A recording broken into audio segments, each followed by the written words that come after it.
Good morning to all of you. Vasu concept YouTube channel पे आप सभी का स्वागत है।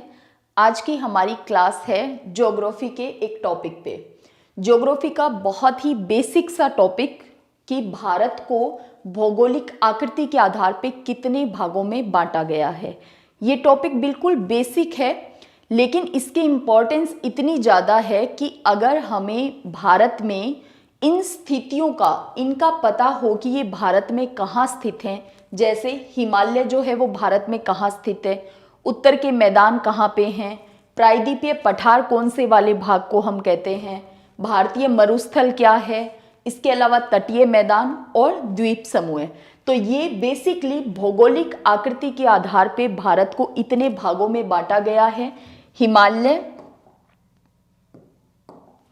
हिमालय पर्वत श्रृंखला, उत्तरी मैदान, प्रायद्वीपीय पठार, भारतीय मरुस्थल, तटीय मैदान और द्वीप समूह। इनकी लोकेशन पता होना बहुत जरूरी है।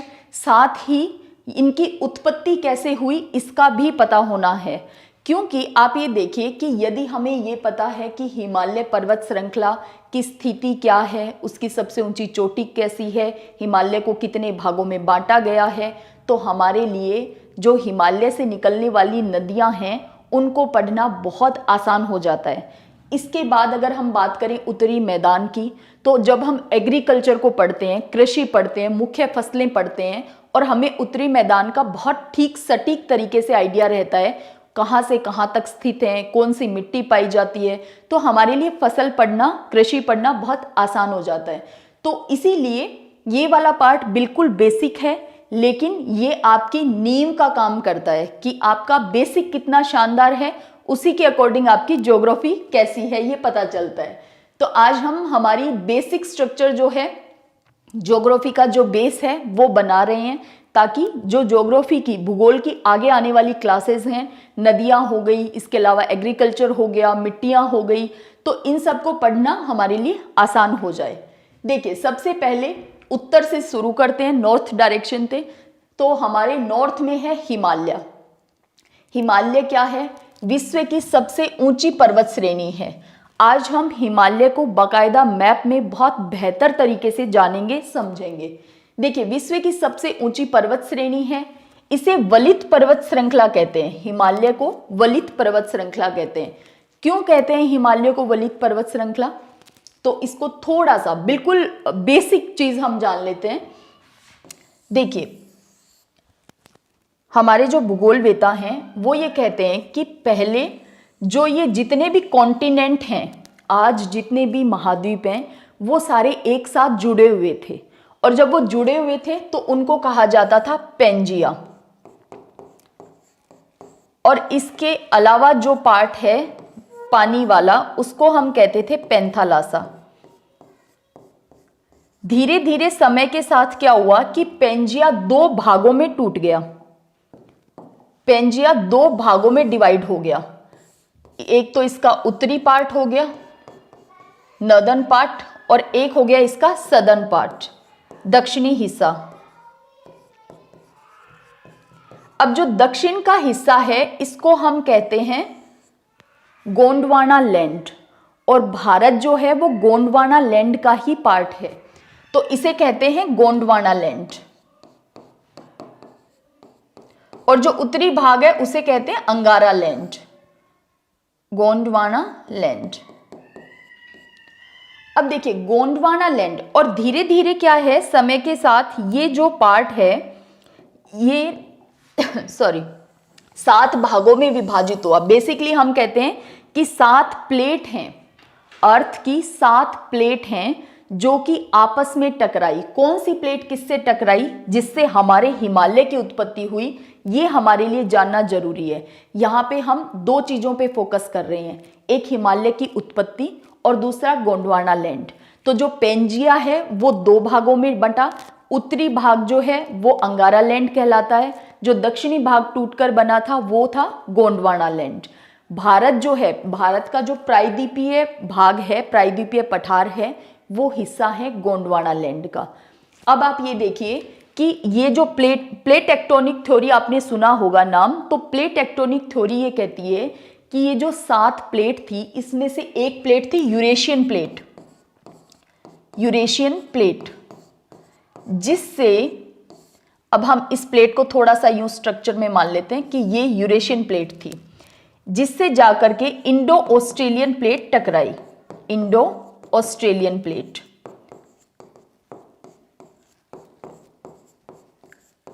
सभी कॉन्टिनेंट किसी समय में एक ही साथ थे, ऐसा कैसे पता चलता है कि ये जो स्ट्रक्चर है, जैसे अगर हमारे बंगाल की खाड़ी वाले पार्ट में ऑस्ट्रेलिया को ला करके घुसा दिया जाए तो पता चलता है कि हाँ ये यहीं से टूटकर अलग हुआ था।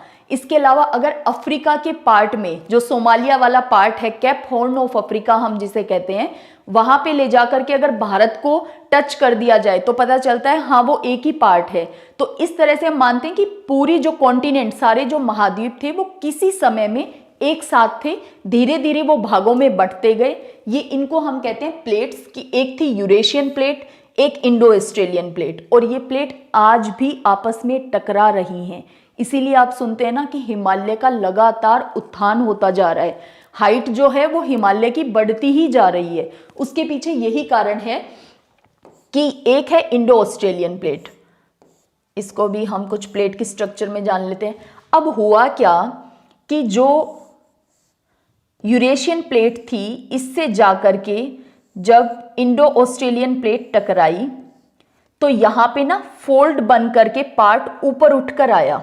जब दो प्लेट आपस में टकराई तो नीचे का पार्ट उठ करके ऊपर आना शुरू हुआ और वो लगातार फोल्ड होकर के, क्योंकि टकराने पे क्या है, दबाव और बल भी तो कार्य कर रहा है, इसका इधर इसका इधर, तो धीरे धीरे यूं फोल्ड हो करके जो स्ट्रक्चर ऊपर उठकर आई वो है हमारा हिमालय। अब आप एक बात यहां से फैक्ट के रूप में समझ गए हैं कि जो प्रायद्वीपीय भारत है, हमारा जो प्रायद्वीपीय पठार हम जिसे कहते हैं, भारत का जो दक्षिण वाला हिस्सा है, ये है गोंडवाना लैंड का पार्ट, यानी ये बहुत पुराना है। ये तब से है जब से पूरी ये जो प्लेट्स हैं, ये जितने भी कॉन्टिनेंट है वो सारे एक साथ थे, तब से ये पार्ट है गोंडवाना लैंड का पार्ट है प्रायद्वीपीय पठार, और ये तब से एग्जिस्टेंस में है। लेकिन हिमालय जो है उसकी उत्पत्ति नवीन मानी जाती है। क्यों? क्योंकि ये इंडो ऑस्ट्रेलियन प्लेट और यूरेशियन प्लेट जब आपस में टकराई तो इस वजह से हिमालय का उत्थान हुआ, हिमालय बना, फोल्ड हो करके ऊपर उठता गया, और इस स्ट्रक्चर को हम हिमालय कहते हैं, जिसको हम कहते हैं नवीन पर्वत श्रृंखला। तो अब आप आई होप कभी नहीं भूलोगे, और हमने प्लेट टेक्टोनिक थ्योरी को बहुत बहुत ही शॉर्ट में समझा है। लेकिन हाँ, अभी हमारे लिए काम की यही चीज थी कि भाई हिमालय का उत्थान कैसे हुआ, क्योंकि वलन हो करके बना है तो हम इसे कहते हैं वलित पर्वत श्रृंखला है। आई होप अब आपको ध्यान रहेगा। हिमालय जो है वो पश्चिम से लेकर के पूर्व दिशा में, यानी सिंधु नदी से लेकर ब्रह्मपुत्र तक इसका विस्तार है। हिमालय की अगर लंबाई में, हिमालय के फैलाव को अगर हम लंबाई में देखें तो वो लगभग 2400 किलोमीटर की लंबाई है।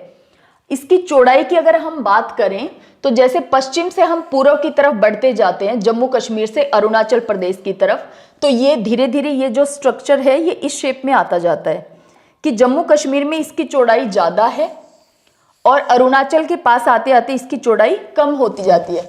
ये हम यूं समझ सकते हैं इस वाले। तो ये जो वेड्थ है, ये जो चौड़ाई है, ये यहाँ पे है 400 किलोमीटर जम्मू कश्मीर वाले रीजन में। और अगर हम बात करें अरुणाचल प्रदेश तो यहाँ पे इसकी औसत चौड़ाई जो है वो 150 किलोमीटर के पास आ जाती है।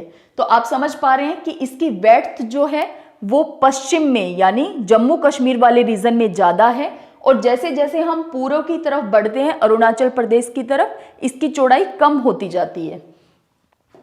तो ये हिमालय के बारे में कुछ बेसिक फैक्ट हैं जिनको हमने देखा। अब हम देखते हैं हिमालय की लोकेशन, स्थिति भारत के मैप पे। देखिए यहाँ पे अलग अलग कलर्स का मैंने यूज किया है ताकि आपके लिए जानना थोड़ा सा आसान हो जाए और थोड़ा सा इंटरेस्टिंग लगे, कलरफुल लगे। देखिए सबसे पहले हम बात करते हैं ट्रांस हिमालय, क्योंकि ट्रांस हिमालय को हिमालय का भाग नहीं माना जाता। हम इसे 3 स्ट्रक्चर में पढ़ेंगे, ट्रांस हिमालय, हिमालय और पूर्वांचल या पूर्वी पहाड़ियां। अब आप देखिए कि ट्रांस हिमालय जो है उसे 4 श्रेणियों में विभाजित किया गया है। कौन कौन सी हैं 4 श्रेणियां? ट्रांस हिमालय को हम 4 श्रेणियों के माध्यम से पढ़ते हैं। सबसे पहले काराकोरम। आज के बाद आप कभी कंफ्यूज नहीं होगे कि कौन सी श्रेणी किसका हिस्सा है। क्यों हम ये कहते हैं कि K2 जो है वो भारत की सबसे ऊंची चोटी है, लेकिन यदि क्वेश्चन आता है कि हिमालय की सबसे ऊंची चोटी कौन सी है, तो हम K2 नहीं कहते हैं, हम कहते हैं कंचनजुंगा है सबसे ऊंची चोटी। तो आज ये वाला कंफ्यूजन भी दूर हो जाएगा कि आखिर K2 और कंचनजंगा ये दोनों किसका पार्ट हैं, क्यों हम भारत की सबसे ऊंची चोटी मानते हैं K2 को, ठीक है। लेकिन हिमालयी भारत की बात करें कि भारत में स्थित हिमालय की सबसे ऊंची चोटी कौन सी है, तो हम कहते हैं कंचनजंगा। देखिए, एक तो ट्रांस हिमालय की श्रेणी है काराकोरम श्रेणी, दूसरी इसकी है लद्दाख श्रेणी,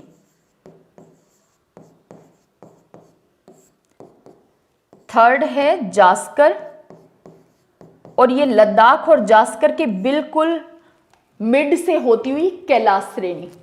ये तीनों तो भारत में स्थित हैं, लेकिन कैलाश श्रेणी जो है वो तिब्बत चीन का पार्ट है, उसमें स्थित है। देखिए, ये जो यहाँ पे स्थिति दिखाई दे रही है आपको, तो ये पार्ट है तिब्बत चीन का। किसी समय तक तिब्बत एक स्वतंत्र राष्ट्र हुआ करता था, लेकिन अभी हम तिब्बत को ब्रैकेट में डाल करके आगे चीन लिख देते हैं। तो ये तिब्बत चीन का पार्ट है वर्तमान में कैलाश श्रेणी। फोर्थ है कैलाश श्रेणी।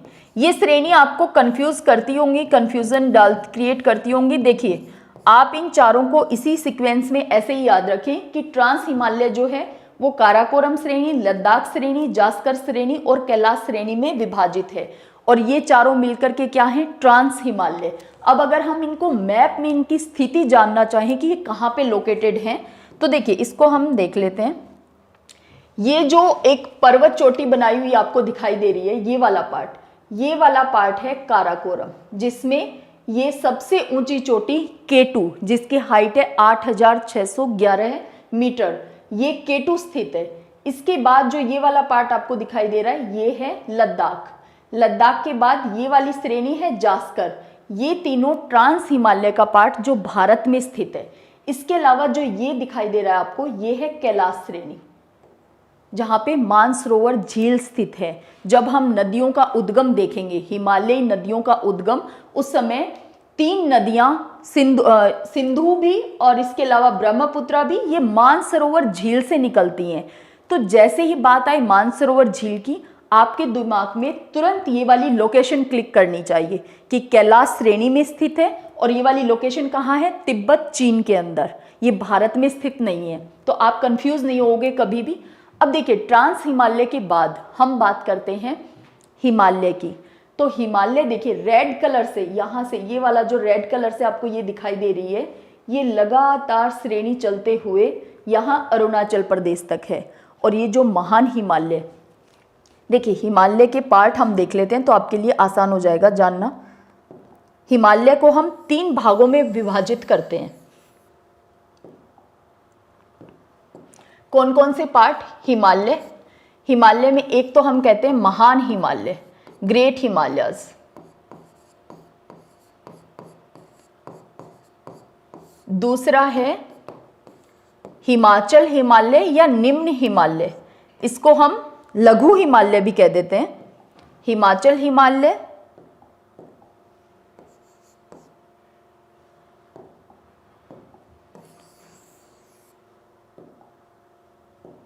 हिमाचल हिमालय, निम्न हिमालय या लघु हिमालय। हिमाचल, निम्न या लघु।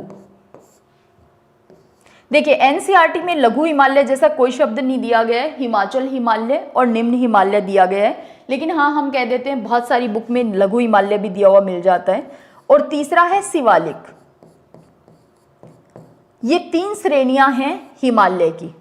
अब हम इनकी लोकेशन की बात करें तो देखिए यहाँ से ये जो रेड कलर से आपको दिखाई दे रही है, जो लगातार जो श्रेणी चल रही है, जो सीरीज लगातार है यहाँ तक अरुणाचल प्रदेश तक, ये है महान हिमालय। ये अनवरत है, लगातार है, इसीलिए महान हिमालय को पार करने के लिए दर्रे हैं, पासेज हैं, दर्रों के थ्रू इसे पार किया जा सकता है। इसके बाद देखिए महान हिमालय के बाद है लघु हिमालय, निम्न हिमालय या हिमाचल हिमालय। तो ये क्या है, ये लगातार नहीं है। देखिए ये बीच बीच में ब्रेक होता हुआ आपको दिखाई दे रहा होगा। तो ये भी शुरू कहाँ से हो रहा है, जम्मू कश्मीर से ही, और कहाँ तक है, यहाँ अरुणाचल प्रदेश तक। इसके बाद हम बात करते हैं शिवालिक की। तो शिवालिक की अगर हम लोकेशन की बात करें तो आप एक चीज और यहाँ पे देख पा रहे होंगे कि अभी जो हम हिमालय का डिवीजन कर रहे हैं वो हम कर रहे हैं नॉर्थ से लेकर के साउथ तक, नॉर्थ टू साउथ, क्योंकि हिमालय को हम अभी तो नॉर्थ से साउथ तक डिवाइड करके पढ़ रहे हैं। इसके बाद हम पश्चिम से पूर्व की तरफ भी हिमालय का वर्गीकरण पढ़ेंगे, जानेंगे कि उसमें कौन कौन से पार्ट हैं पश्चिम से पूर्व की तरफ में। तो देखो अभी हम जब बात कर रहे हैं नॉर्थ टू साउथ, तो आपको बात समझ में आ रही है कि सबसे उत्तर में तो क्या है, हमारा ट्रांस हिमालय का पार्ट है, जो कि काराकोरम, लद्दाख, जास्कर, और अगर तिब्बत चीन की बात की जाए तो उसमें कैलाश श्रेणी, ये है ट्रांस हिमालय। उसके बाद शुरू होता है महान हिमालय की श्रेणी, आपको दिखाई दे रही है रेड कलर से, जो है जो लगातार अनवरत चल रही है, महान हिमालय। इसके बाद में है निम्न हिमालय, लघु या हिमाचल हिमालय, जो कि बीच से टूटी हुई है। अब इन महान हिमालय और निम्न हिमालय से ही मिलकर के बनती है शिवालिक, इन्हीं के सेडिमेंट्स से, इन्हीं के अवसादों से मिलकर बनी है शिवालिक। तो इसीलिए शिवालिक की जो पहाड़ियां हैं वो छोटी भी हैं, यानी हाइट में कम है। इसके अलावा इनमें सबसे ज़्यादा लैंडस्लाइड होता रहता है, क्योंकि ये सेडिमेंट्स से बनी है, तो ये उतनी मजबूत नहीं है जितना महान हिमालय और निम्न हिमालय है। तो आप ये जो ग्रीन कलर से देख पा रहे हैं। अब अगर हम ये पूछें कि भी हिमालय की सबसे दक्षिणतम श्रेणी कौन सी है, तो वो शिवालिक है। क्यों? क्योंकि आप ये देख पा रहे हैं कि ये लास्ट ट्रेन चल रही है शिवालिक, तो ये कौन सा पार्ट है, दक्षिणतम। अगर हम बात करें सबसे उत्तर में क्या है, तो महान हिमालय है, क्योंकि हिमालय को तो हमने 3 भागों में विभाजित किया है, महान हिमालय, लघु हिमालय या निम्न हिमालय और शिवालिक। तो ग्रेट हिमालय, उसके बाद में लघु हिमालय, उसके बाद में शिवालिक। तो ये तीनों रेंज आपके दिमाग में एज इट इज रहनी चाहिए। अभी हम इनके बारे में जो फैक्ट हैं वो भी जान लेंगे। अभी हम बात कर रहे हैं लोकेशन की। इसके बाद देखिए ये जो शिवालिक है वो आप यहाँ पे नॉर्थ ईस्ट में जाकर के देख पा रहे होंगे कि अभी तो हिमालय चल रहा था पश्चिम से पूर्व की तरफ। अब अचानक से यहाँ से कर्व लेकर के ये वाली जो शिवालिक रेंज है वो हमारे नॉर्थ ईस्ट के स्टेट में उत्तर से दक्षिण की तरफ चल पड़ती है। आपको ये दिखाई दे रहा होगा, स्टीप कर्व है, और ये चल पड़ी है नॉर्थ टू साउथ, और ये बांग्लादेश के इस वाली जगह पे आके खत्म होती हैं। इनको हम कहते हैं पूर्वांचल पहाड़ियां, पूर्वांचल या पूर्वोत्तर की पहाड़ियां, पूर्वी पहाड़ियां, पूर्वांचल, पूर्वी या पूर्वोत्तर की पहाड़ियां, इन्हीं को कहा जाता है, जो कि शिवालिक रेंज एकदम से जा करके स्टीप कर्व ले लेती है और उत्तर से दक्षिण की तरफ चल पड़ती है। ठीक है, ये बात हमने की हिमालय की। अब हम देखते हैं कि हिमालय के अलावा कौन से पर्वत पहाड़ हैं जो हमें पढ़ने हैं, जानने हैं भू आकृति में। तो देखिए नेक्स्ट हम देखते हैं अरावली पर्वत को। अरावली पर्वत श्रृंखला जो है वो गुजरात से शुरू हो रही है और राजस्थान से आगे चलते हुए हरियाणा और दिल्ली तक ये वाली है। ये वाली श्रेणी जो है वो दिल्ली तक है, ये आप देख पा रहे होंगे, ये अरावली। अब देखिए कोई भी पहाड़ी पर्वत चोटी जो है वो कोई भी सीरीज जो है वो एकदम से स्टार्ट नहीं होती है, धीरे धीरे शुरू होती है, कहीं पे उसका पीक आता है, फिर धीरे धीरे जाते हुए खत्म होती है। तो जैसे अरावली भी जो है वो गुजरात से शुरू होते होते इसका पीक है राजस्थान के माउंट आबू में। गुरु शिखर सब इसकी सबसे ऊंची पर्वत चोटी है, तो वो है राजस्थान में। इसके बाद ये धीरे धीरे आगे बढ़ते हुए हरियाणा और दिल्ली में जाकर के छोटी छोटी पहाड़ियों के रूप में ये खत्म होती है। तो ये अरावली रेंज है।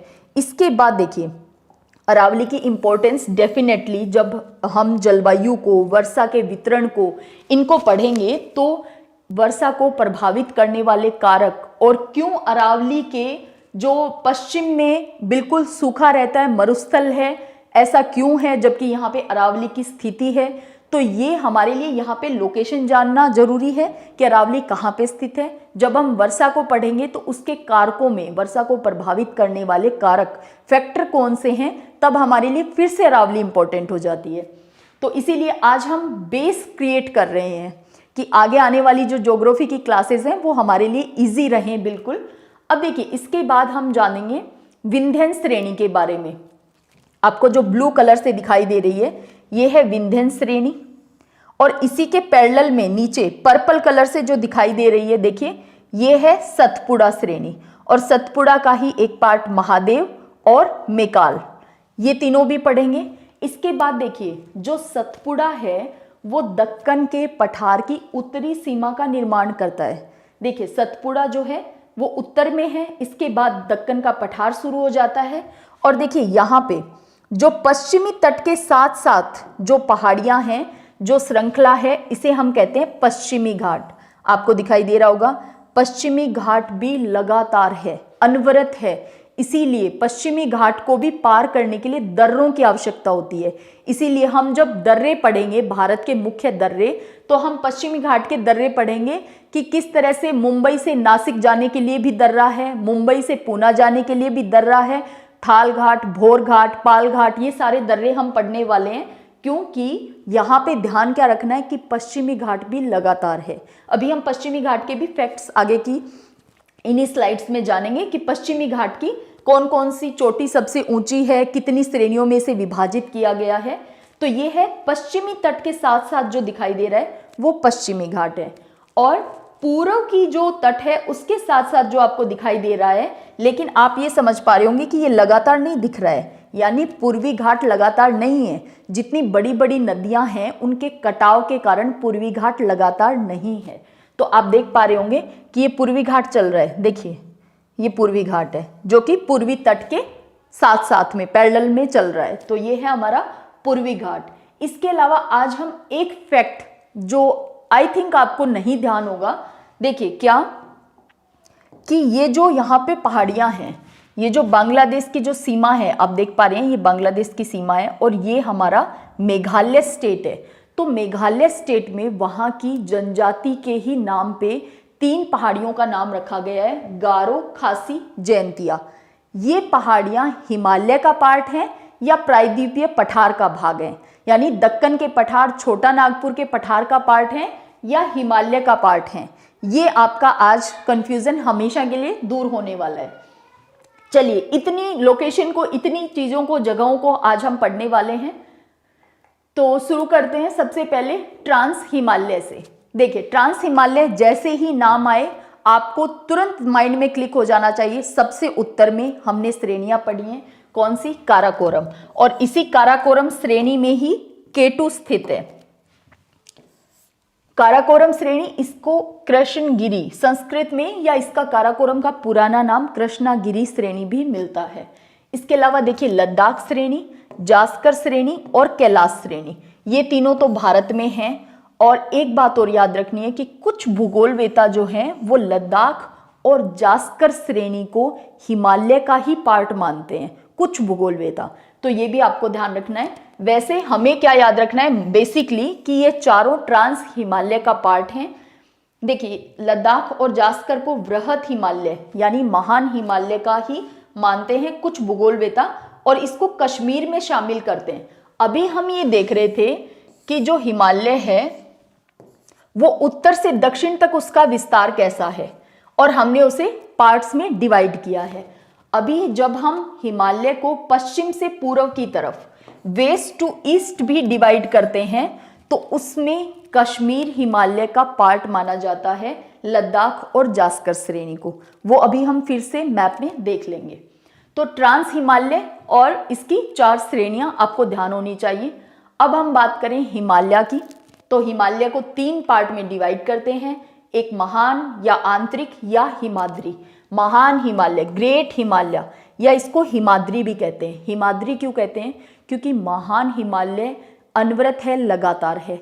एक तो ये फैक्ट याद रखना है। दूसरा, महान हिमालय की ऊंचाई सबसे ज्यादा है, 6100 मीटर के आसपास औसत ऊंचाई है।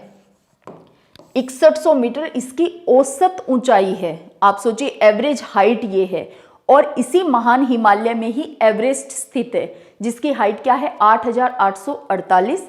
और अभी बहुत सारी बुक में, क्योंकि हिमालय लगातार खुद का उत्थान कर रहा है, तो बहुत जगह आपको 8849 या 8850 मीटर भी इसकी हाइट दी हुई मिल जाती है। अभी कुछ लगभग 2 साल पहले एक एग्जाम में 8850 देकर के क्वेश्चन पूछ लिया था। तो बिल्कुल ये प्रमाण है इस बात का कि माउंट एवरेस्ट की हाइट भी बढ़ती जा रही है। हिमालय नवीन है, वलित पर्वत है, ये प्लेटें जो हैं वो आपस में लगातार टकरा रही हैं और हिमालय का उत्थान लगातार हो रहा है। तो एवरेस्ट की हाइट पहले हम पढ़ते थे 8848 8848 मीटर, और वर्तमान में इसको 8849 या 8850 मीटर भी दिया रहता है बहुत सारी बुक्स के अंदर। तो देखिए, महान हिमालय की हम बात करें, ये सबसे ज़्यादा हाइट पे है। अब हम बात करते हैं इसको हिमाद्री क्यों कहते हैं।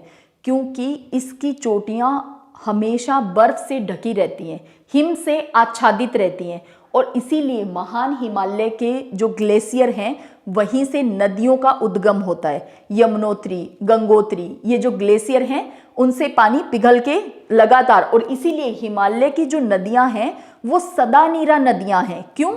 क्योंकि हमेशा बर्फ मेल्ट हो करके नदियों में पानी जाता रहता है।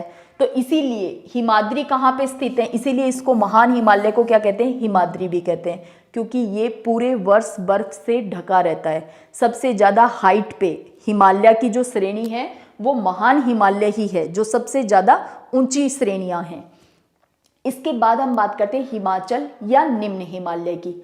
और तीसरा पार्ट जो हमारा है वो है शिवालिक या हिमालय की बाहरी श्रृंखला, या फिर अगर आपको उत्तर से दक्षिण में पूछा जाए तो शिवालिक क्या है, सबसे साउथ में है। हिमालय के सबसे साउथ में जो श्रेणी है वो शिवालिक है।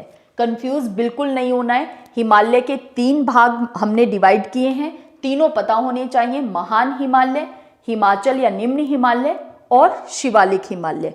और ये जो शिवालिक हिमालय है इसका निर्माण महान हिमालय और हिमाचल हिमालय के अवसादों से ही माना जाता है, कि महान हिमालय और हिमाचल या निम्न हिमालय के सेडिमेंट से ही शिवालिक हिमालय का निर्माण हुआ है। इसीलिए ये शिवालिक की जो श्रेणियां हैं, इसके जो पर्वत पहाड़ हैं वो उतने ज़्यादा मजबूत नहीं है, और इसीलिए सबसे ज़्यादा लैंडस्लाइड जो है वो शिवालिक वाली श्रेणी में ही होता है।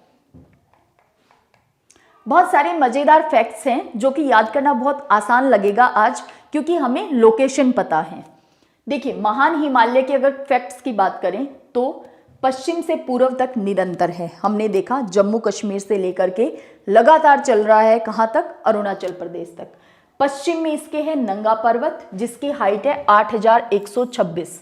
देखिए, महान हिमालय की सारी ही चोटियाँ बहुत ऊंची ऊंची हैं, इसीलिए इसकी एवरेज हाइट ही 6100 मीटर है, तो 8126 मीटर। पूर्व में नामचा बरुआ जिसकी हाइट है 7756 मीटर, ये है अरुणाचल प्रदेश में। और देखिए, माउंट एवरेस्ट जो सबसे ऊंची चोटी है वो भी महान हिमालय में है। इसके अलावा भारत में हिमालय की सबसे ऊंची चोटी कंचनजंगा जो है वो भी इसी महान हिमालय में है, जिसकी हाइट है 8598 मीटर। देखिए, गंगोत्री, यमुनोत्री, हिमानिया, इसीलिए इस रेंज को हिमाद्री भी कहा जाता है। तो गंगोत्री, यमुनोत्री, ये हिमानिया भी कहाँ स्थित है, महान हिमालय में। और महान हिमालय अनवरत है, इसलिए इसमें दर्रे हैं, दर्रों के थ्रू ही पास किया जा सकता है, पासेज हैं जिनके थ्रू हम इसे पास कर सकते हैं।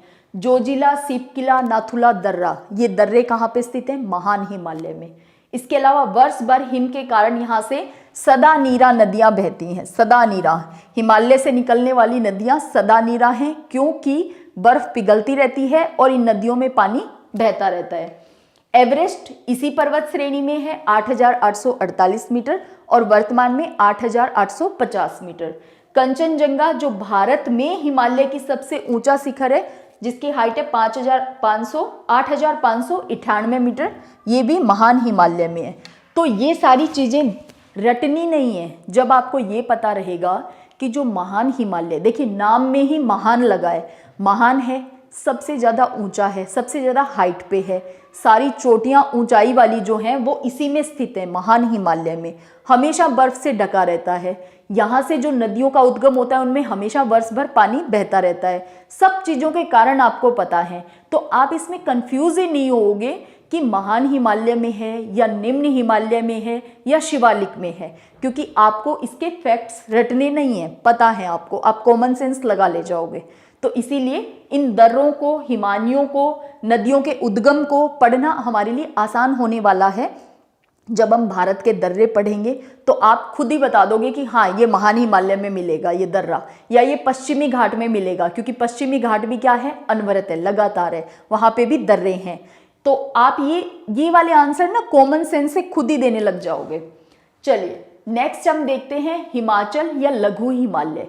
तो देखिए इसकी जो चौड़ाई की अगर हम बात करें तो वो है 60 से 80 किलोमीटर। एवरेज इसकी वेड्थ हम मान सकते हैं 50 किलोमीटर के आसपास चौड़ाई। यानी जब हम इसको यूं पढ़ रहे हैं नॉर्थ टू साउथ, जब हमने इसको यूं देखा कि भी ये जा रहा है हमारा, और ये बीच बीच में से ब्रेक है, ये बीच बीच में से टूटा हुआ है, लगातार नहीं है। जो हिमाचल हिमालय है वो लगातार नहीं है। इसको हमने यूं देखा था कि ये, हाँ ये जम्मू कश्मीर से जा रहा है अरुणाचल प्रदेश की तरफ, तो ये लगातार नहीं है। अब इसकी ये वाली चौड़ाई की अगर हम बात करें तो ये एवरेज इसकी वेड्थ है 50 किलोमीटर। अगर हम इसकी पर्वत चोटी की ऊंचाई की बात करें तो वो 3700 से 4500 मीटर औसत ऊंचाई की पर्वत चोटियां हैं निम्न हिमालय, लघु हिमालय या हिमाचल हिमालय के अंदर। और वहां पे हमने क्या देखा था, महान हिमालय में 6100 मीटर हाइट की औसत ऊंचाई। इसके अलावा देखिए जो पीर पंजाल, धौलाधर और महाभारत श्रृंखला है वो श्रृंखला है निम्न हिमालय की। अब आप कभी भी कंफ्यूज नहीं होने चाहिए हो कौन सी बात में, कि अगर बात करें काराकोरम श्रेणी, लद्दाख श्रेणी, जास्कर श्रेणी, कैलाश श्रेणी, ये सभी हैं ट्रांस हिमालय का पार्ट।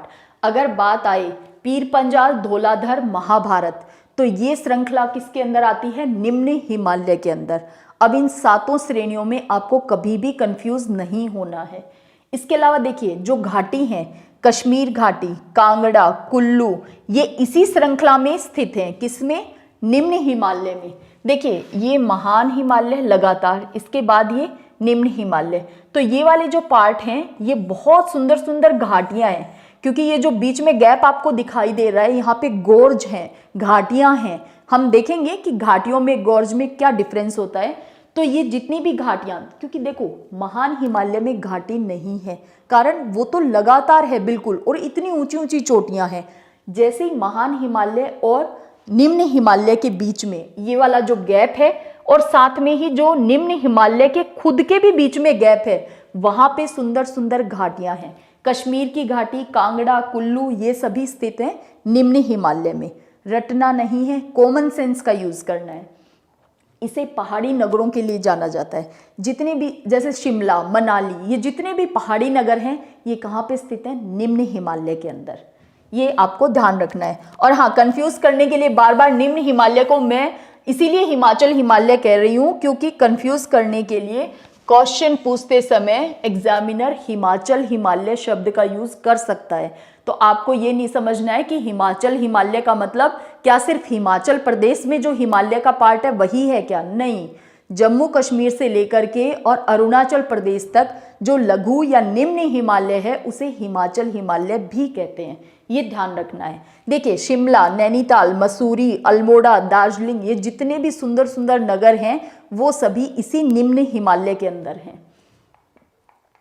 तो ज्योग्राफी में, लोकेशन में तो वैसे भी मजा आना चाहिए, क्योंकि घूमने फिरने का शौक आई थिंक सबको होता है। अब देखिए शिवालिक, क्योंकि ये सेडिमेंट से बनी हुई है, तो एक तो ये बहुत ज्यादा मजबूत पहाड़ पर्वत नहीं है इसके शिवालिक के। देखिए हिमालय की सबसे दक्षिण और सबसे बाहरी श्रृंखला है शिवालिक। शिवालिक की हाइट भी ज़्यादा नहीं मिलेगी। ऑब्वियस सी बात है कि जब कोई चीज़ सेडिमेंट से बन रही है, अवसादों से बन रही है, तो उसकी हाइट सबसे ज़्यादा कैसे हो सकती है। देखिए इसकी चौड़ाई जो है, अगर हम नॉर्थ टू साउथ बात करें, बार बार मैं मैप इसीलिए बना रही हूँ कि आपके दिमाग में ना चीज़ें चलनी चाहिए। उत्तर से दक्षिण, पूर्व से पश्चिम, कहाँ से कहाँ तक क्या फैलाव है, क्या ऊंचाई है, क्या चौड़ाई है। तो उसके बाद जब फैक्ट के रूप में क्वेश्चन आता है तो बहुत ईजी हो जाता है डील करना। देखिए अब हम बात कर रहे हैं कि भी चौड़ाई की, यानी ये वाली, ये जो वेड्थ है इसकी बात कर रहे हैं हम, कि जैसे ये रेंज है हमारी शिवालिक, तो इसकी चौड़ाई कितनी है, तो इसकी चौड़ाई 10 से 50 किलोमीटर है। इसकी ऊंचाई कितनी है, तो एवरेज हाइट जो है वो 900 से लेकर 1100 मीटर तक इसकी एवरेज हाइट है। इसके अलावा ये श्रृंखला अवसादों से बनी है, हिमाचल हिमालय और शिवालिक के मध्य। यानी ये हम अगर माने कि ये हिमाचल हिमालय चल रहा है, ये शिवालिक की रेंज चल रही है, तो इनके बीच में क्या है, घाटियां स्थित हैं। घाटियां, कौन सी घाटियां स्थित हैं? देहरादून, कोटली। और अच्छा, इन घाटियों को जो हमने देखा था कि ये हमारा लगातार जो चल रहा है ये तो महान हिमालय है, ये जो ब्रेक हो के चल रहा है ये हमारा निम्न हिमालय है। इसके बीच में यहाँ पे जो घाटियाँ थी, कश्मीर घाटी, ये हमने देखा था, बहुत प्यारी और खूबसूरत घाटियाँ हैं। लेकिन जैसे ही निम्न हिमालय और शिवालिक हिमालय की हम बात करेंगे, इसके बीच में जो घाटियाँ हैं, इन घाटियों को कहते हैं दून। दून किसे कहते हैं? जो निम्न हिमालय और शिवालिक के बीच में घाटियां हैं उनको दून कहते हैं। तो वहां पे जो बसे हुए नगर हैं वो क्या हैं? देहरादून, कोटली दून, पाटली दून, ये सभी कहाँ स्थित हैं अगर पूछ लिया जाए तो? अगर आप कभी देहरादून जाओ तो एकदम साफ खुल के कहो कि ये कहाँ पे स्थित है, कि निम्न हिमालय और शिवालिक के बीच की घाटी में ये स्थित है, इसीलिए इसको दून कहते हैं और नाम क्या है? देहरादून, है ना। तो ज्योग्राफी को इस तरह से एंजॉय करके याद करना है और रटना तो बिल्कुल भी नहीं है। देखिए, पूर्वांचल की पहाड़ियां, ये हमने देखा था कि भी शिवालिक जो रेंज है वो अरुणाचल प्रदेश में जाकर के एकदम स्टीप कर्व ले लेती है, कि अगर हम इसको यूं देखें कि ये शिवालिक रेंज जा रही है, जैसे ही अरुणाचल प्रदेश वाला ये पार्ट आया, इसने यूं टर्न ले लिया और ये चल पड़ी कहां से? North to south. अभी हम देख रहे थे कि हिमालय चल रहा है वेस्ट टू ईस्ट, अब ये नॉर्थ टू साउथ चल पड़ा और ये हमारे नॉर्थ ईस्ट के स्टेट में है, उत्तरी पूर्वी राज्यों में स्थित है, हिमालय का ही पार्ट है। हम इसे क्या कहते हैं? पूर्वांचल पहाड़ियां। इसमें मिसमी, पटकाई बूम, ये जो पहाड़ियों के नाम, चोटियों के नाम आप सुनते हो, ये पूर्वांचल की पहाड़ी का हिस्सा है। मिसमी, पटकाई बूम, नागा, मणिपुर, मिजो या मिजो को लुसाई भी कह देते हैं, ये वाली कहाँ है? पूर्वांचल की पहाड़ियों में। मेघालय में जो गारो खासी जयंतियां हैं, ये प्रायद्वीपीय भारत का ही भाग हैं। अब यहाँ पे एक चीज समझने लायक है जो हम मैप में देख लेते हैं। देखिए, यहाँ पे ये वाला जो पार्ट है ये है मेघालय, ये है मेघालय। तो हमें क्या लग सकता है कि भी मेघालय में जो पर्वत चोटियां हैं, जो पहाड़ियां हैं, वो हिमालय का ही पार्ट है। क्यों? क्योंकि ये वाली तो आ ही रही हैं पूर्वांचल पहाड़ियां। लेकिन ऐसा नहीं है। जब Indo Australian plate Eurasia plate से टकराई थी तो उस समय आप सोचिए कि हिमालय का तो उत्थान हुआ था, लेकिन क्या ये वाला जो पार्ट हमें दिखाई दे रहा है, ये वाला, ये जो पार्ट आपको दिखाई दे रहा है, प्रायद्वीपीय पठार यानी हमारा दक्षिणी भारत, ये जो हिस्सा आपको दिखाई दे रहा है, इसमें कोई चेंज नहीं आया होगा। ऐसा हो सकता है कि दो चीजें आपस में टकराएं तो सिर्फ एक वलित होकर के ऊपर उठा जिसे हमने हिमालय कह दिया और बाकी में कोई डिफरेंस नहीं आया। अगर हम यूं देखें कि ऐसे कोई दो चीजें टकरा रही हैं तो क्या इसमें कोई चेंज नहीं आएगा? आएगा। इसके भी इस वाली सरफेस पे चेंज आया था। क्या चेंज आया था? ये मैं बहुत बेसिक एग्जांपल से आपको बताने की कोशिश कर रही हूं। तो क्या चेंज आया था कि ये जो दक्कन का पठार है, इसी का पार्ट यहाँ पे छोटा नागपुर का पठार है। देखिए, ये वाला जो एरिया है ये छोटा नागपुर का पठार है। इस छोटा नागपुर के पठार टूट गया था, ये वाला जो हिस्सा है ये टूट गया था और टूट करके आधा यहाँ चला गया और आधा यहाँ रह गया, और इसके बीच में ये वाला जो पार्ट आपको दिखाई दे रहा है, ये बन गई थी बहुत गहरी खाई, बहुत गैप आ गया था इनके बीच में। तो इस खाई को तो ये जो हिमालय से निकलने वाली नदियां हैं, इनके बहने से सेडिमेंट्स वहाँ पे अवसाद जमा होते गए और ये मैदान के रूप में आ गया ये वाला हिस्सा। तो ये हिस्सा उपजाऊ भी बहुत है। आप सोचिए कि इसी का पार्ट टूट करके यहाँ वाला जो पार्ट है वो इसी का भाग है। यानी मेघालय में जो पहाड़ियाँ हैं, इसके अलावा असम में, असम के अंदर जो कार्बी एंगलोंग वाली पहाड़ियाँ हैं वो भी प्रायद्वीपीय पठार का ही भाग हैं। ये बात आपको फैक्ट के रूप में ध्यान रखना है। मैंने बहुत कोशिश की एग्जाम्पल के थ्रू कि आपको याद करवाई ले जाऊं, समझाई ले जाऊं कि जब दो पार्ट आपस में टकराएंगे तो ठीक है, इन दोनों के मिड से वलित होकर के हिमालय ऊपर उठा, लेकिन क्या इस वाले पार्ट में कोई चेंज नहीं आएगा? आएगा। तो इस वाले पार्ट में क्या चेंज आया कि जो प्रायद्वीपीय पठार का भाग है वही टूट करके यहाँ पे मेघालय की पहाड़ियाँ हैं, इनके बीच में गैप आ गया था एक समय में। इसके बाद नदियों ने उस गैप को भर दिया है, अवसादों से भर दिया है, और ये मेघालय की, और असम में कार्बी एंगलोंग जो पठार है वो भाग है प्रायद्वीपीय पठार का। और मेघालय में कौन सी हैं? गारो, खासी, जयंतिया पहाड़ियां। तो ये पार्ट हैं प्रायद्वीपीय पठार का। दक्कन पठार, छोटा नागपुर का पठार, ये सभी किसके भाग हैं? प्रायद्वीपीय पठार के। तो अब आपको फैक्ट के रूप में नहीं भूलना है कभी भी कि मेघालय की पहाड़ियां हिमालय का पार्ट नहीं है। ठीक है, चलिए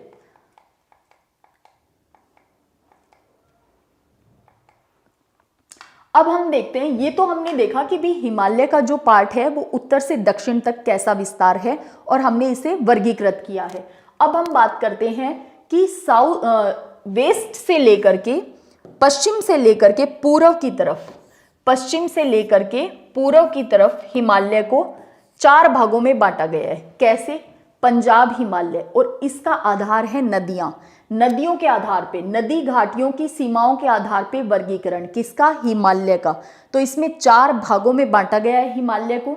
पंजाब हिमालय जो सिंधु से लेकर सतलज नदी तक है। अभी इसके जस्ट बाद वाली हमारी क्लास रहेगी नदियों पे। पहले हम पढ़ेंगे हिमालय से निकलने वाली नदियां, फिर हम देखेंगे प्रायद्वीपीय नदियां।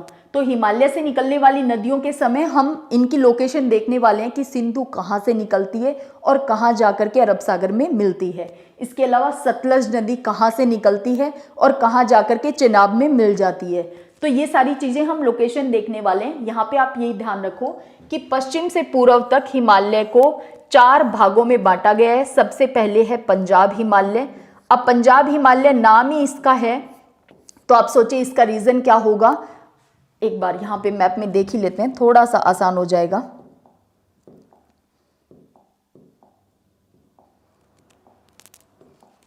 देखिए ये वाला जो पार्ट है सिंधु नदी से लेकर सतलज नदी तक। अब हम क्या कर रहे हैं, देखो आप समझ पा रहे होंगे यहाँ पे कि ये हम डिवाइड कर रहे हैं हिमालय को पश्चिम से पूर्व की तरफ। ये वाला पार्ट जो है सिंधु नदी से लेकर सतलज नदी तक, ये कहलाता है पंजाब हिमालय। इसके बाद सतलज से लेकर के और यहाँ पे ये वाला पार्ट कहलाता है कुमाऊं हिमालय। और यहाँ से लेकर के ये जो तीस्ता नदी जो हमारे सिक्किम में है, ये वाला पार्ट कहलाता है नेपाल हिमालय। और तीस्ता से लेकर के ब्रह्मपुत्र तक ये वाला पार्ट कहलाता है असम हिमालय। और ये डिवीजन क्या है? पश्चिम से पूर्व की तरफ हम बढ़ते जा रहे हैं। ये 4 भाग हो गए हैं हिमालय के। तो आई होप आपको ध्यान रहेगा और एक बार खुद से भी मैप में जरूर देख लेना। देखिए सतलज से काली नदी तक, सतलज से काली नदी तक जो पार्ट है वो है कुमाऊं हिमालय। इसके बाद नेपाल हिमालय जो काली नदी से लेकर तीस्ता नदी तक है।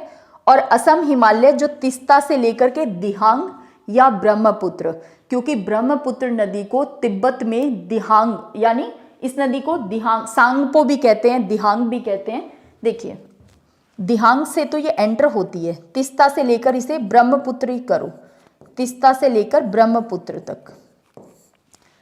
इसको हम कहते हैं अरुणाचल प्रदेश में असम हिमालय। तीस्ता सिक्किम से शुरू होता है और अरुणाचल प्रदेश के दिहांग तक यानी ब्रह्मपुत्र तक इसको कहते हैं हम असम हिमालय। तो ये हिमालय का डिवीजन है वेस्ट टू ईस्ट डायरेक्शन में। और हमने देखा था कि जो जास्कर और लद्दाख ये दोनों श्रेणियां हैं, इसे पंजाब हिमालय या कश्मीर हिमालय का ही पार्ट मानते हैं बहुत सारे भूगोलवेता। तो ये फैक्ट के रूप में ध्यान रखना है। पंजाब हिमालय को देखिए कश्मीर हिमालय या हिमाचल हिमालय भी कहते हैं। अब ये हमने हिमालय को एक बेसिक स्ट्रक्चर हमारे दिमाग में फॉर्म हो गई है हिमालय के बारे में, हिमालय की स्थिति कैसी है, इन चीज़ों के बारे में। लेकिन आप ये सोचिए कि हिमालय का बार बार जिक्र फिर से होगा और हम लोकेशन भी जानेंगे जब हम नदियों को पढ़ रहे हैं, जब हम मिट्टी को पढ़ रहे हैं, जब हम एग्रीकल्चर को पढ़ रहे हैं, तो फिर से ये वाला पार्ट आपके सामने आने वाला है। तो आज तो हम बिल्कुल बेसिक बात कर रहे हैं। अब हम बात कर लेते हैं अरावली पर्वत श्रेणी की। अरावली हमने देखा था मैप में गुजरात से शुरू होती है, राजस्थान में इसका सबसे हाईएस्ट पीक है जिसको हम कहते हैं गुरु शिखर। और गुरु शिखर की हाइट है 1722 मीटर, 1722 मीटर। राजस्थान और हरियाणा में फैली हुई है, विश्व की प्राचीनतम श्रृंखलाओं में से एक है। विश्व की सबसे प्राचीन नहीं, प्राचीनतम श्रृंखलाओं में से एक है। कौन? अरावली पर्वत श्रेणी। अरावली की सबसे ऊंची चोटी जो है वो है गुरु शिखर, जो राजस्थान के माउंट आबू, सिरोही जिले में माउंट आबू में आती है गुरु शिखर। सॉरी। अब देखिए विंध्याचल पर्वत श्रृंखला। विंध्याचल की लोकेशन हमने देख ली है। विंध्याचल गुजरात, मध्य प्रदेश, उत्तर प्रदेश और झारखंड में फैली हुई श्रृंखला है। हमने देखा ये पश्चिम से पूर्व की तरफ फैली हुई है। एमपी और यूपी में इसके हिस्से को कहते हैं भाड़नेर। भाड़नेर की पहाड़ियाँ, ये पहाड़ियाँ नहीं है, पहाड़ी है। भाड़नेर की पहाड़ी के नाम से जाना जाता है। इसके अलावा विंध्याचल रेंज को 3 पार्ट में डिवाइड करते हैं। पहला पार्ट तो क्या है? भाड़नेर की पहाड़ी, दूसरा कैमूर श्रेणी और तीसरा पारसनाथ श्रेणी। ये 3 श्रेणियां हैं। पारसनाथ की जो पहाड़ी है वो जैन मंदिरों के लिए जानी जाती है। अब देखिए विंध्याचल और सतपुड़ा कैसे हैं। हमने देखा था कि ये विंध्याचल श्रेणी है, ये सतपुड़ा श्रेणी है, इस तरह से ये महादेव है, ये मेकाल है। अब देखिए यहाँ पे बहती है नर्मदा नदी, ये बहती है नर्मदा, और सतपुड़ा के नीचे बहती है ताप्ती नदी, ये है ताप्ती नदी। तो इन 4 चीजों को तो कंटिन्यूअस में ध्यान रखना है कि पहले विंध्याचल है, फिर नर्मदा नदी बहती है, फिर सतपुड़ा रेंज है और फिर ताप्ती नदी है। देखिए सतपुड़ा को ब्लॉक माउंटेन कहते हैं। ब्लॉक माउंटेन किसे कहते हैं? अवरोधक पर्वत। ब्लॉक माउंटेन होता है कि अर्थ की जैसे ये सरफेस है, ठीक है, कैसे समझाया जाए इस बात को? अर्थ की सरफेस है, उसके अंदर खिंचाव हो रहा है, और खिंचाव होने से आपने अगर कभी भी कोई भी हॉलीवुड या डिजास्टर पे बेस्ड जो मूवीज होती हैं तो उनमें जब हम मूवीज देखते हैं तो आपने बहुत बार देखा होगा कि अर्थ को फटते हुए, धरती को फटते हुए दिखाते हैं उसमें। यानी अगर कोई रोड जा रही है, कोई सड़क है और अचानक भूकंप आया या कोई ऐसी हलचल हुई जिससे वो रोड जो है वो फटती हुई बहुत बार मूवीज में दिखाते हैं, और वो बहुत गहरी होते होते होते बहुत डिस्टेंस मेंटेन, बहुत अलग अलग पार्ट हो जाता है। तो उस बीच में क्या होता है, नीचे से अगर कोई पार्ट ऊपर उठ कर आता है तो उसे हम कहते हैं ब्लॉक माउंटेन। यानी धरातल में खिंचाव होने से या तनाव, ये टेंशन वो वाला नहीं है जो हमारी आम जीवन में हमें टेंशन हो जाती है, वो नहीं। फिजिक्स में जो टेंशन हम पढ़ते हैं, तनाव जो हम पढ़ते हैं, तो खिंचाव या तनाव होने से धरातल में जो दरार आ जाती है उसमें नीचे से ऊपर की तरफ जो माउंटेन उठकर आता है उसे हम कहते हैं ब्लॉक माउंटेन। तो आई होप ये ध्यान रह जाएगा कि वलित पर्वत और ब्लॉक माउंटेन, इन दोनों में क्या डिफरेंस है ये पता होगा। वलित पर्वत में हमने देखा था कि 2 प्लेट आपस में टकरा रही हैं, उनके टकराने के कारण जो नीचे का पार्ट है वो फोल्ड हो करके ऊपर आ रहा है। लेकिन यहाँ पे क्या है, धरती फट रही है, खिंचाव या तनाव के कारण दूर हो रहे हैं, अर्थ बीच में से दरार आ गई है और दूर दूर होते जा रहे हैं हिस्से। यहाँ से बीच में से जो निकल कर आता है पार्ट उसे हम कहते हैं ब्लॉक माउंटेन। सतपुड़ा ऐसा ही ब्लॉक माउंटेन है, और इसकी जो घाटियां हैं इनमें कौन बह रही है? नर्मदा बह रही है और ताप्ती नदी बह रही है। देखिए सतपुड़ा को फिर से 3 भाग में बांटते हैं, एक राजपीपला, एक महादेव पहाड़ी और एक मेकाल पहाड़ी। मेकाल जो है वो एमपी और छत्तीसगढ़ के बिल्कुल बॉर्डर पे है मेकाल, और मेकाल की सबसे ऊंची चोटी है अमरकंटक, और अमरकंटक से ही निकलती है नर्मदा नदी। नर्मदा और सोन, ये 2 नदियां अमरकंटक से ही निकलती हैं, नर्मदा और सोन नदी। और अमरकंटक क्या है? मेकाल, और मेकाल पार्ट किसका है? सतपुड़ा का। तो सतपुड़ा का नाम आने के साथ 3 चीजें ध्यान आ जानी चाहिए, राजपीपला, महादेव और मेकाल। और मेकाल क्या है? छत्तीसगढ़ में और एमपी की बिल्कुल बाउंड्री पे है, और अमरकंटक इसकी सबसे ऊंची चोटी है जहां से नर्मदा नदी निकलती है और सोन नदी निकलती है। देखिए जो सतपुड़ा है वो नर्मदा और ताप्ती नदियों के मध्य है, बिल्कुल हमने देख लिया। सतपुड़ा जो है वो प्रायद्वीपीय पठार की उत्तरी सीमा बनाता है। देखिए अगर हम एक रफ स्केच हमारे भारत का बनाएं, दक्षिण भारत का स्पेशली, देखिए अगर हम बहुत ही रफ बना रहे हैं ये दक्षिण भारत, तो देखिए ठीक है, ये गुजरात वाला पार्ट। देखिए यहाँ पे हमने देखा था कि ये सतपुड़ा रेंज है, ये सतपुड़ा रेंज है। ये किसका उत्तरी पार्ट बना रही है? तो प्रायद्वीपीय पठार की उत्तरी सीमा जो है वो सतपुड़ा श्रेणी बना रही है। ये आपको ध्यान होना चाहिए। इसके बाद हम बात करें पश्चिमी घाट की। लोकेशन हमने देखा था गुजरात और महाराष्ट्र के बिल्कुल बाउंड्री से शुरू होता है और बिल्कुल पश्चिमी तट के बराबर बराबर चलता रहता है। कौन? पश्चिमी घाट।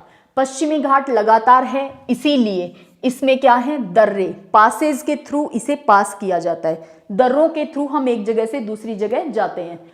उत्तर से दक्षिण में इसकी ऊंचाई जो है वो बढ़ती जा रही है, यानी महाराष्ट्र से केरला की तरफ हम बढ़ेंगे तो इसकी ऊंचाई जो है वो बढ़ती जा रही है।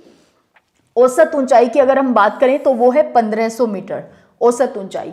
लेकिन हाँ, ध्यान क्या रखना है कि ये जो अर्थ में चेंजेज आए थे, इसमें क्या हुआ था, हम फिर से एक रफ मैप देखें दक्षिण भारत का।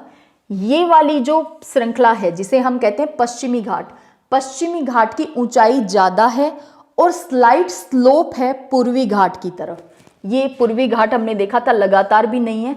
और जितनी भी प्रायद्वीपीय नदियां हैं, बड़ी नदियां हैं, महानदी, कृष्णा, कावेरी, गोदावरी, ये सभी कहां से कहां बह रही हैं? ये सभी इस तरह से बह रही हैं, इधर ये बंगाल की खाड़ी में जाकर के गिर रही हैं। इसका एक कारण ये भी है कि ये जो स्लोप है हमारे दक्षिण भारत का, प्रायद्वीपीय पठार का स्लोप है, वो इस तरह से है कि पश्चिमी घाट ऊपर उठा हुआ है, पूर्वी घाट हल्का सा डाउन है। इसकी औसत ऊंचाई भी ज्यादा है पश्चिमी घाट की, और पूर्वी घाट की औसत ऊंचाई कम है, काफी ज्यादा ही कम है। इसकी सबसे ऊंची चोटी महेंद्रगिरी हम देखेंगे पूर्वी घाट की, तो आपको आइडिया लग जाएगा। देखिए, जो पश्चिमी घाट है इसकी सबसे ऊंची चोटी है अन्नामलाई की पहाड़ियों में स्थित अन्नाई मुदी। अन्नाई मुदी इसकी सबसे ऊंची चोटी है जिसकी हाइट है 2695 मीटर। इसके अलावा अगर हम पश्चिमी घाट की बात करें तो पश्चिमी घाट को 3 भागों में बांटते हैं, उत्तरी सह्याद्री, मध्य सह्याद्री और दक्षिण सह्याद्री। देखिए, एक फिर से बिल्कुल ही रफ स्केच हम बना रहे हैं, ठीक है।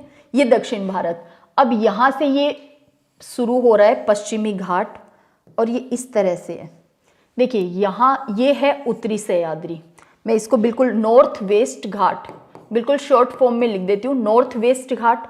ये है सेंट्रल वेस्ट घाट, ये वाला रीजन गोवा वाला हम मान सकते हैं, ये वाला जो रीजन है गोवा वाला, यहाँ से है सेंट्रल वेस्ट घाट। और इसके बाद देखिए यहाँ से है दक्षिणी सह्याद्री या सदर्न वेस्टर्न घाट, सदर्न वेस्टर्न घाट। अब यहाँ पे ध्यान क्या रखना है कि पूर्वी घाट और पश्चिमी घाट इस जगह पे मिलते हैं और यहाँ पे पहाड़ियाँ हैं, कौन सी? नीलगिरी की पहाड़ियाँ। नीलगिरी की पहाड़ियों में पूर्वी घाट और पश्चिमी घाट दोनों मिलते हैं और यहाँ पे डोडा बेटा, नीलगिरी की सबसे ऊंची चोटी है डोडा बेटा, जो दक्षिण भारत की दूसरी ऊंची चोटी है, क्योंकि दक्षिण भारत की सबसे ऊंची चोटी कौन सी है? अन्नाई मुदी। अभी ये देख लेते हैं कि अन्नाई मुदी है कहाँ पे। ये जो हम सदर्न वेस्टर्न घाट की बात कर रहे हैं, दक्षिण सह्याद्री की बात कर रहे हैं, इसको हम थोड़ा सा एनलार्ज करके जानेंगे। देखिए, ये वाला पार्ट हमने देखा कि ये दक्षिण सह्याद्री है। अब इस दक्षिण सह्याद्री में ना 3 पर्वत चोटियां हैं। ये तो हो गई अन्नामलई की पहाड़ियां, अन्नामलई की पहाड़ियां, ये वाली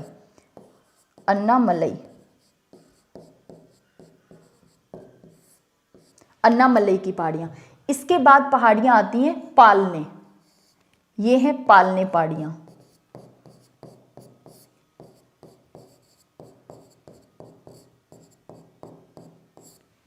इसके बाद एक पहाड़ी आती है जो दक्षिण भारत की सबसे दक्षिण पहाड़ियां हैं, कौन सी?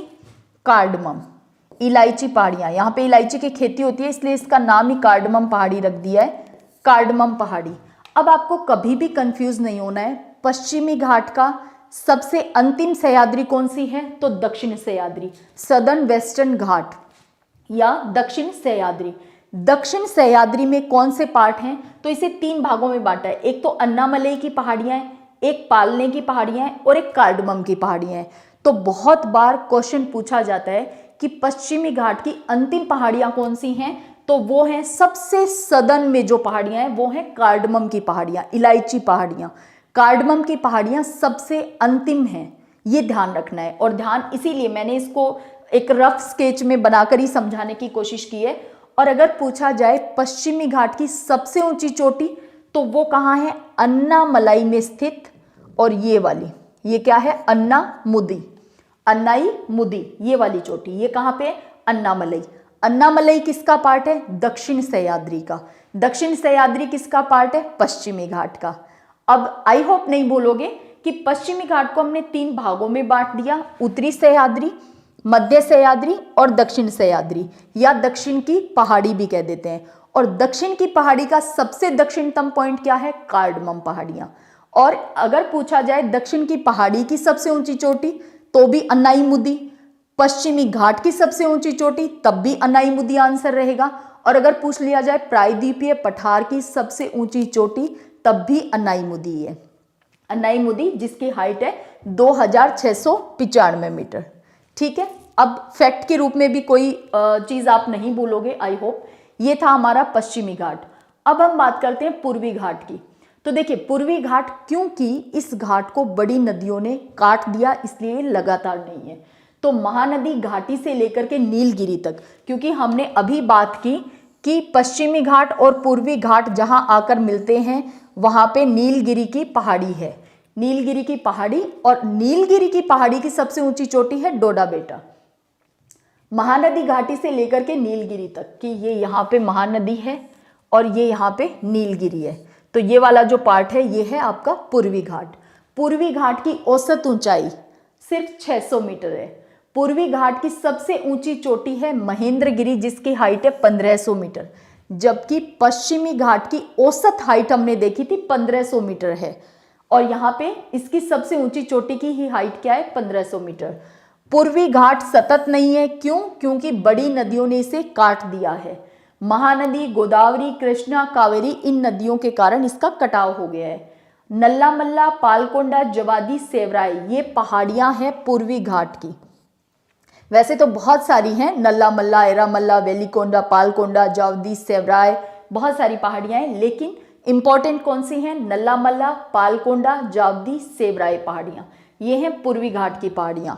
पूर्वी घाट और पश्चिमी घाट जहां मिलते हैं वो है नीलगिरी की पहाड़ियां। और नीलगिरी की सबसे ऊंची चोटी है डोडा बेटा, जिसकी हाइट कितनी है? 2633 मीटर, ये इसकी हाइट है। तो बेसिकली आज हमने क्या जाना है? हिमालय, इसके अलावा अरावली, विंध्याचल श्रेणी और सतपुड़ा श्रेणी, और हमारा पश्चिमी घाट, पूर्वी घाट जो कि लगातार नहीं है, और इसके अलावा मेघालय में जो गारो खासी जयंतियां हैं, इन सारी चीजों को। और यहाँ पे हमारा है छोटा नागपुर का पठार और ये दक्कन का पठार। तो बेसिकली आज हमने एक बेस क्रिएट किया है कि आने वाली क्लासेस हमें बहुत आसानी से समझ आ जाएं। आई होप ये क्लास आपको काफ़ी बेनिफिट देने वाली है, और आप एक बार पर्सनली भी अपने कोई भी मैप बुक जो आपके पास है, ऑक्सफोर्ड हो या कोई भी, तो उसमें एक बार आप मैप जरूर देख लेना। ठीक है, यहाँ पे मैंने पूरी तरह से समझाने की कोशिश की है, तो इसलिए मैप बहुत ज़्यादा रफ हो गया है एकदम। चलिए, तो नेक्स्ट हमारी क्लास रहेगी नदियों के ऊपर। नदियों को हम सबसे पहले हिमालयी नदियों को पढ़ेंगे, उसके बाद प्रायद्वीप भारत की नदियाँ। चलिए मिलते हैं अगली क्लास में नए टॉपिक के साथ। जय हिंद, जय भारत।